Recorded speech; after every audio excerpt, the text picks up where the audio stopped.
So those of you watching on YouTube will notice that I am I I'm either not joined by Chloe Maville or it is an incredible impression that she's doing of an Englishman with a beard. But hello, Steve. Hi, Mike. I'm Steve or Chloe. Steve. You'll Yeah, never that's know good. which. Yes, unfortunately, Chloe can't join us on this week's episode. But she will be back next week. Touchwood, fingers crossed. So, welcome to In Orbit Every Wednesday, Steve, and welcome to In Orbit Every Wednesday, Earthlets. Get 2000 AD now. Get.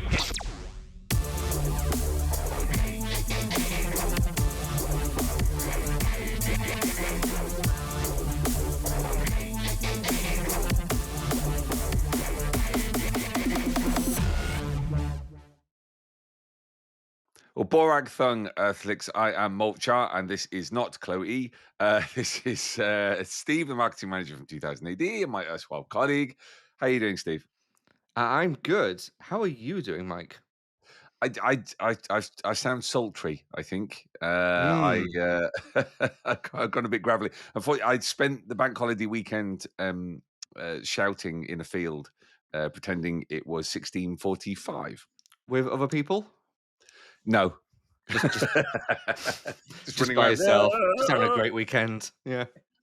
Like when I was a child, and we just run up and down Scarborough Beach, just pretending to fight dragons on my own with no pants on. But this time I had pants, or Okay. breeches That's rather. improvement. That's nice. Yeah. Yeah. No, it just historical reenactment fun, but it means that I sound like this. So hopefully it won't distract too much from your quote unquote enjoyment of this episode, Athletes. But all the best to Chloe. Hopefully we'll see her next week. But in the meantime, Steve is an admirable replacement to talk about this week's prog, which is prog 2431. So we're going to there you go. We're going to talk about this week's prog. But Steve, last weekend was Free Comic Book Day. Yes. Yes. And we were present as well this year. 2000 AD. We had our issue out with a That's a brilliant handsome cover. looking book. Look at Yeah, that. Hayden Sherman, Tom Muller. What a combination. yeah. For those of you who picked up the Best of 2000 AD graphic novel series that we did a couple of years ago, this is more from the Best of 2000 AD, and I've said it before. And we had Hayden Sherman as our guest on the panel at San Diego last year because they were doing the Strontium Dog story for last year's annual. Like 2000 AD artists are made, not crafted. You know, sometimes there's just somebody comes along and like you're perfect for this. Yeah. In my humble opinion. So that was a fantastic story, and what a brilliant Judge Dredd, Judge Anderson cover for something like Yeah. this. Absolutely, and Hayden is absolutely blowing up right now. Like doing Mm. incredible stuff over at DC. Still doing create her own stuff at the same time, and we're very lucky to have them to do this cover for the best of issue, which has Dredd and Anderson, because this is the return of Judge Anderson to 2000 AD after a little time off, which I'm personally very excited by because I think she's brilliant. Alex DeCampi on writing. That's right. Yep, with Sylvia Califano on art and Matt Soph coloring. Great stuff. Yeah, Free Comic Book Day is always a funny one because particularly in this country, unless you're near a major conurbation, you might not have a comic book store near you. So often we get called, oh, why don't you have this on your store, things like that. But this is the whole point of it is a basically promotion, an in-store promotion to get people in to comic book stores where possible to support them because I think this was, I haven't attended any since the pandemic, but certainly before that, it was always great to see the place absolutely stuffed and people go in for the free comics and they buy stuff, which is the most important thing. But I it's going have to the be luck of being in very close proximity to Leeds, where I get 3 different comic shops to choose from. Exactly. You've got OK Comics, which had a queue out the door, which is brilliant to see. A long queue of people waiting for that one. Then we had Traveling Man, which again really busy. Really nice to see those people in there. There was a child in front of me in the queue, 10-year-old, who said, "Can I have a copy of 2000 AD, please?" And they said, "Do you want anything else?" And he went, "No." I went, "Good, good, good child. You've been brought up well. I appreciate that." And then we also had Forbidden Planet, which had another queue out the door, up the stairs. So just brilliant to see people going and supporting their local store, hopefully buying things at the same time, and just exploring what's out there. Always one of the things that I highlight about how amazing Leeds is, that it sustains 3 comic book stores And it's in got Waterstones, which has a very big comics collection as well. it's So, the comics town, home of Thought Ball, etc., etc. Anyway, mm, this episode isn't about how much Molch-R likes Leeds. But yeah, it's a fantastic issue, and I mean, it's gonna be interesting to see what happens with Free Comic Book Day, with all the stuff that's going on with Diamond. mhm.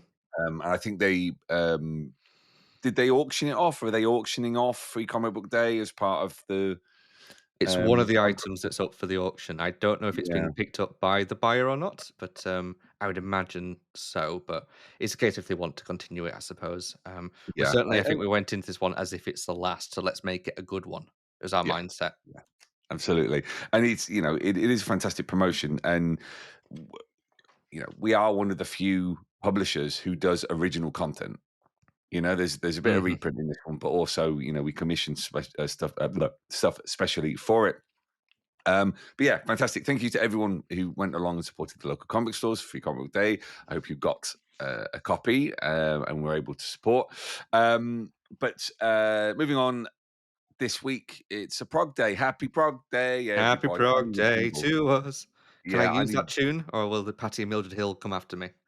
You'll be fine. Somebody said it after we did the 2080 anniversary episode. Somebody said it's out of copyright now. So, but I need a jingle for New Prog Day. The best I can do is. Oh, no. It's New Prog today.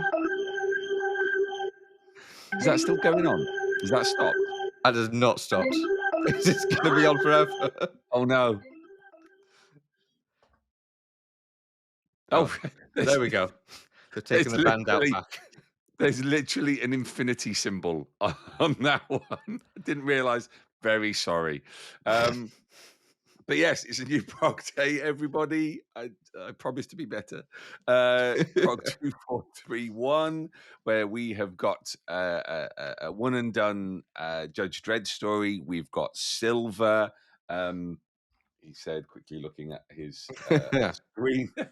I knew what it was. It's just, my memory went. Road Trooper, Ghosted, and a Future Shock. And this is a slightly momentous occasion because this is Dan Abnett on Dread for the Mm. first time in bloody ages.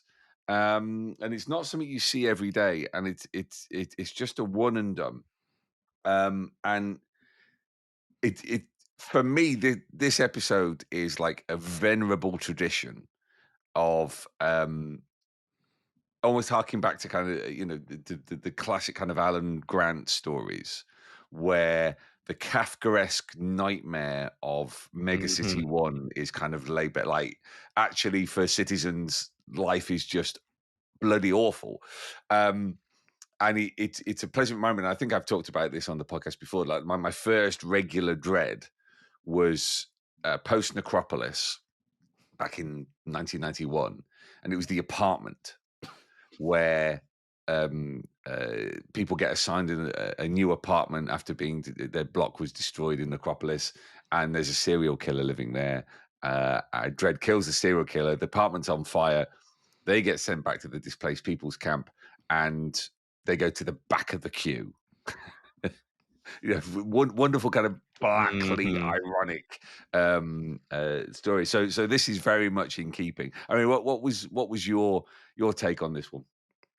Oh, we've just had a fairly downbeat arc, and what I quite like about 2000 AD is when things go dark, They don't go, "Now it's time for a bit of lightness. Now it's time for a little bit of a breather." They go, "Do you know what? We can go further. We can go harder. We can go worse." And, I will say as well, Dan Abnett's on it next week as well, and you think this one's rough. Wait till next week. But I love it. I love how brutal this whole world is. It's just a constant reminder of, we see quite often people go, "Wouldn't it be great to have the judge system in place? And wouldn't it be great to live in a world where the judges could dispense, authority and have a control over us?" No, no, it wouldn't, because it's not just a case of the baddies get shot. It's a case of everyone suffers. This is not like a tiered system where, if you're good, you get away. There's no way of having a good life in Mega City 1. And this story is just another reminder of the incredible dark humor that is the foundation of everything that Judge Dredd is about. And it's. I mean, I'm not going to mention it, but some genius wrote about how one of the difficulties with Judge Dredd in the modern age is that the world is catching up. You know, the strip is almost like projection, but it's one of those moments where the strip out and out talks about the kind of real world horrors. You know, and spoilers as always, Earthlets, but this episode is about somebody dealing with the terror of effectively of becoming disabled, of having been injured, lost their apartment, and having to deal with a bureaucracy that thinks they're dead. And as someone who's got a friend who was overnight became disabled and lost their home, and then had to deal with a system that was like, "Are you sure you're Mm, disabled? Like, perhaps you're just lying to us." And was more concerned about that than it was about furnishing them with somewhere so that they could bloody live. yeah. This one is particularly poignant. Um, but that's what the strip can do. You know, it's just you always just need that occasional reminder amongst all the big stories that this is a system in which fictional people, sure, but people still actually live, and it treats Mm, them appallingly because there's a moment in the story where he goes to Judge Dredd. Oh, you're Judge Dredd. You're the great savior. You're the man who can fix things. And Dredd says, "Nothing I can do. Go to the housing department." mm. And again, heavy spoilers, Earthlets. He's the one who ends up shooting the guy. Dread is only good for one thing, and if you come to him for anything else, he's not really going to help you. He is a gun pointed at whoever you need to point him at. If you want to do something else, a gun can't help you fill in your paperwork. It can't help you get the housing you need. It can't do anything else. It can only shoot. When everything looks like a nail. No, wait, sorry. When all you have is a hammer, everything begins to look like a nail. Hmm. There you go. Anyway, so I mean, we've made that sound more depressing than it was, but that's kind of the beauty of Judge Dredd. You can have a story which is like capital D depressing, but also because there is a black humor in its dystopia. You can at least appreciate the joke, Yeah. which is always good. I mean, talking about kind of dystopia, Ghosted continues by Guy Mm, Adams and Megan Huang, and again, that's a kind of that's systems messing with identity and ostensibly a world in which things are hunky dory mm, are actually oppressive because it's not take when the world kind of says, "Oh yeah, everything's fine." Actually, what it means is everything's controlled. So once somebody starts coming in and going, "Oh, I'm a little bit messed up. I'm a little bit different. Things aren't going according to plan." The system doesn't like it. Because as I've said before, we had Megan on the podcast a little while ago to talk about this series. Have you been enjoying it? Oh yeah, yeah. I've really appreciated how the main character, Bennu, in this is not likable particularly. She is very rich and very ignorant, and that's basically her defining trait. Is she's been so busy looking after herself, she doesn't know what's happening outside the window. Which again, you could say the Dread story is covering stuff that's actually happening in the world right now.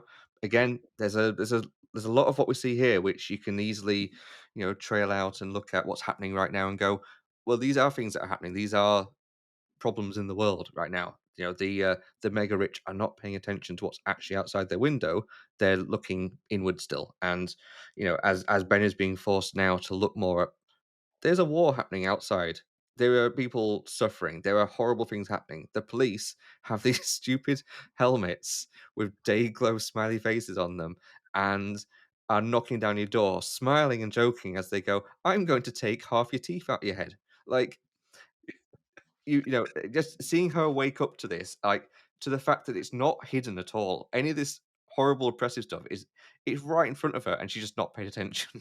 And seeing that come through now, it's the series is one of these series where it's, let's say in the tradition of like a John Smith type, where things are happening, you're not quite sure how they're actually going to click together or if they're going to click together.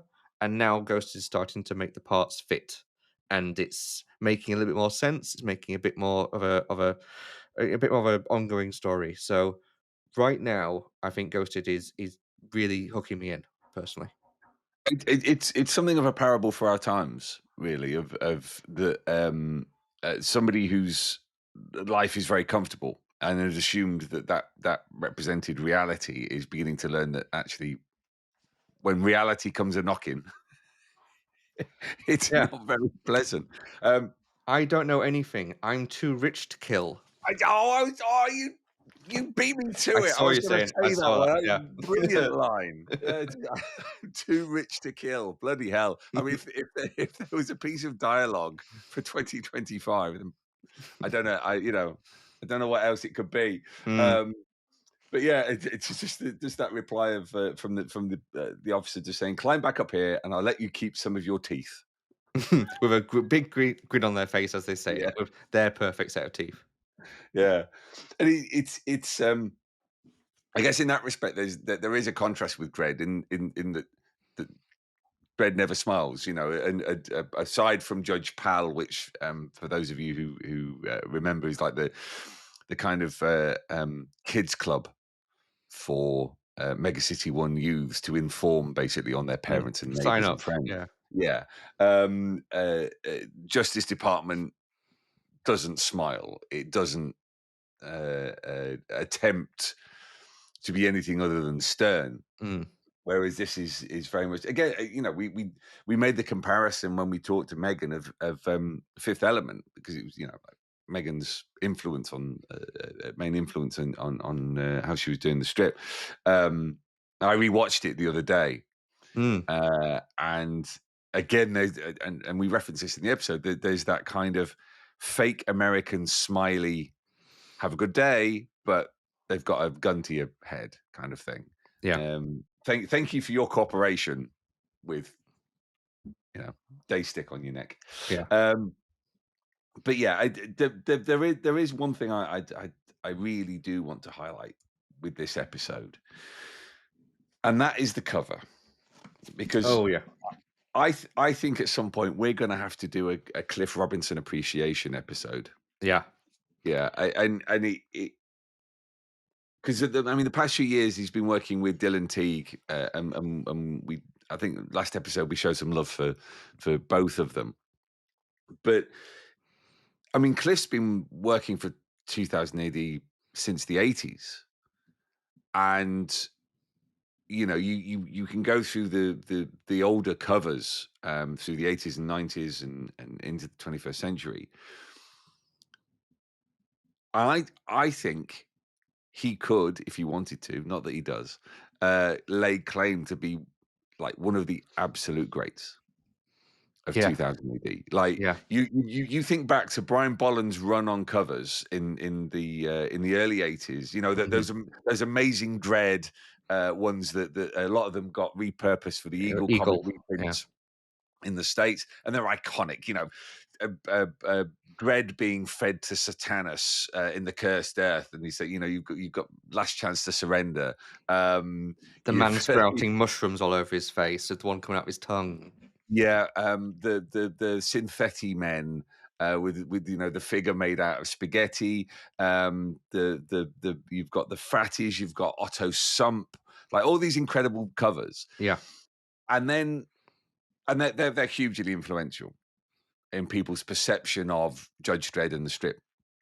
And then you come to Cliff Robinson, and I think he's done as much, if more than any other artist, to kind of define that in your face, humorous dystopia of Judge Dredd's world, while making it look real, with making it look detailed, like focusing on graphic elements. Like there's one, like, can you imagine any other artist doing this, or indeed any other publisher not looking at this and going, what the hell have you done? There's literally a cover that Cliff did where it's Dredd's boot holster. Mm. His ridiculous, like, every judge walks around in a circle because one of their legs is overdeveloped from having this heavy gun in a boot. Yeah. And it's all you can see is like Dredd's knee down to his foot, and it's Dredd reaching for his lawgiver, and that's the cover. Like any Yeah. other to go, what on earth? Like, put his face in it. Why? But it's just having that graphic element, and that goes all the way back to, I think, one of his earliest covers was Dredd properly waving a day stick in the reader's face and just going, believe it. Mm. And it's I don't think it's hyperbole to describe Cliff's style as iconic.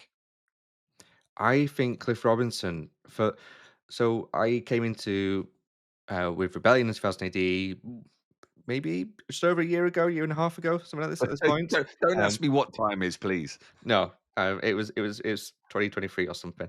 And Cliff Robinson was basically the guy who was making 2000 AD for me right at that point in time. Like every time he had a new cover out, I'd be like, this is just like whatever he takes on, he just turns into gold. Like his Dread feels for me, because that's when I first came back in and started reading 2000 AD on a weekly basis. He feels like the definitive Dread artist for me, I would say, right now. Mm. I've read the classics, I've read 2000 AD for years and years and years, but right now, if I think of Dread in my head, I think it's Cliff Robinson that I'm thinking of. Um, I mean, this cover, this week's cover, you're not even really seeing his face at all. Like he's leaning downwards, is kind of hidden. But again, you can just tell from the body language who Dredd is, what he's about. You look at a lot of people look at 2000 AD and go, "What is Dredd? Is he satire? Is he serious? Is he the good guy? Is he the bad guy? What's he stand?" Just look at a Cliff Robinson cover and look at the body language. I think it tells you everything you need to know about Dredd and the approach you should take when you read him. Yeah. Like, And there's I'm just looking at the gallery. For those who don't know, there's an online database created and maintained by Wakefield Carter and Barney Shergold called Barney, and it's 2000ad.org, and basically it's a periodically updated database of all the progs, all the creators involved, and there's you can go and search on there for particular creators, and you can find all of Cliff's covers up to 2183, which I think was a couple of years ago. And like, very early on, you've got 491, 494, 496, 511, 513, and just these incredible graphically interesting things. 491 is just a load of citizens in the extreme foreground and just a massive eye of dread behind them, like just these, half his visor. And that's just incredible. That's his fourth cover, straight out the gate. And early on, you've as the comic tried to deal with the fact that Bolland Brian Bolland wasn't around as much because he was off doing American work, particularly after the Apocalypse War, well, Blockmania and the Apocalypse War. You've got Brett Ewins, you've got Cliff Robinson, who are kind of coming in, and there's the Judge Anderson Dark Judges story where they kind of are very similar, brought in doing their own thing, but kind of similar style, and then all of a sudden Cliff is just often being his own thing. I have a huge affection for like the 90s where the way he did Dredd's costume is there's lots of little nodules on it, like on the, and as a law enforcement officer, you'd catch them on everything. Like you'd barely be able to walk down the street without snagging something as you walk past. But it looks so detailed and real and thought out, and the bars on his left shoulder pad curve upwards rather than becoming rounded like an awful lot of artists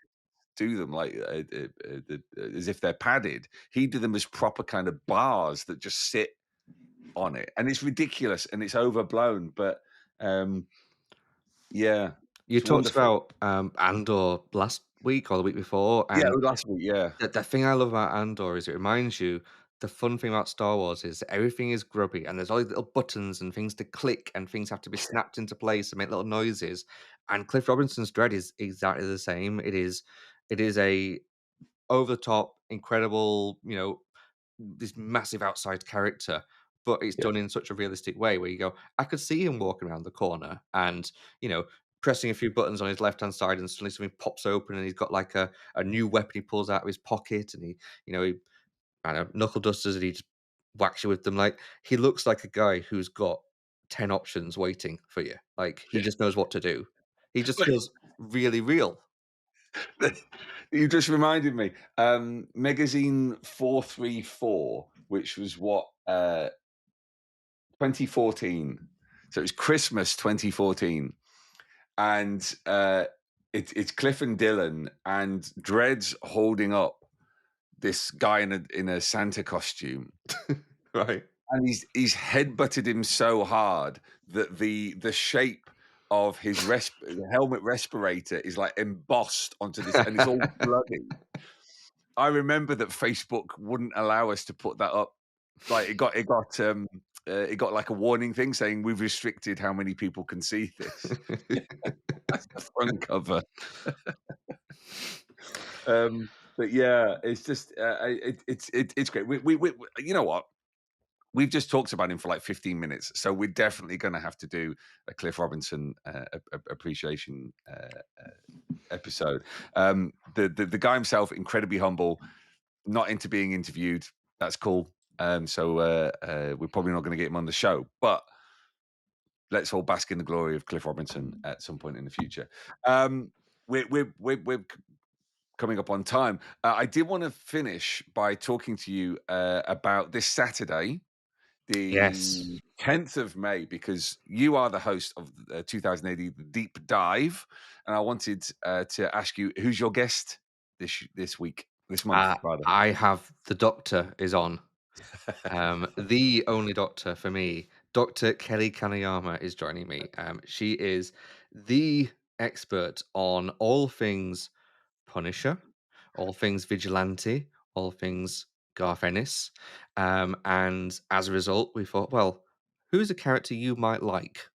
And we very quickly came upon Bill Savage.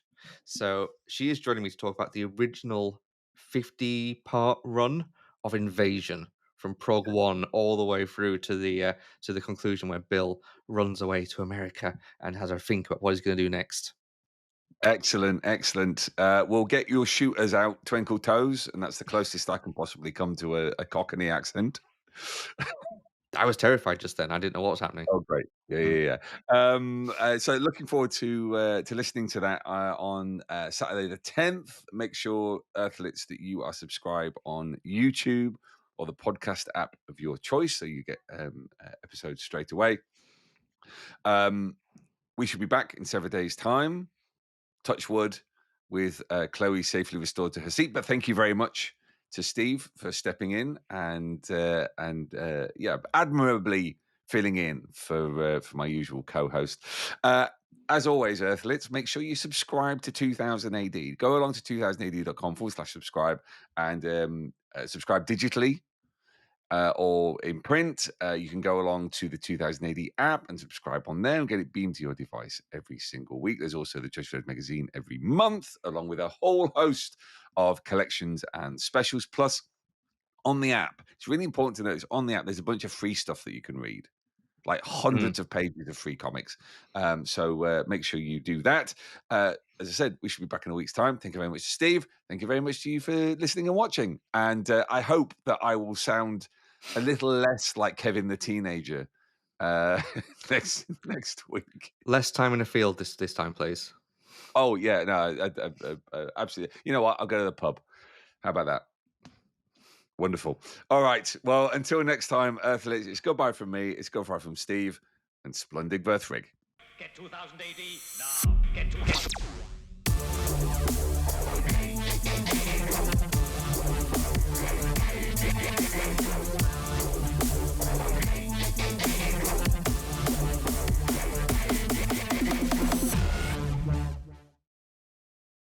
Well, thanks for joining us on In Orbit every Wednesday, Earthlets. Make sure you like and subscribe and go along to 2000 AD, where you'll be able to subscribe to 2000 AD and the Judge Dredd magazine. Sign up to our newsletter and you'll get hundreds of pages of free comics to download. And download the app for your Apple and Android devices. Now, don't forget, Earthlets, this is the 2000 AD universe. We just live in it.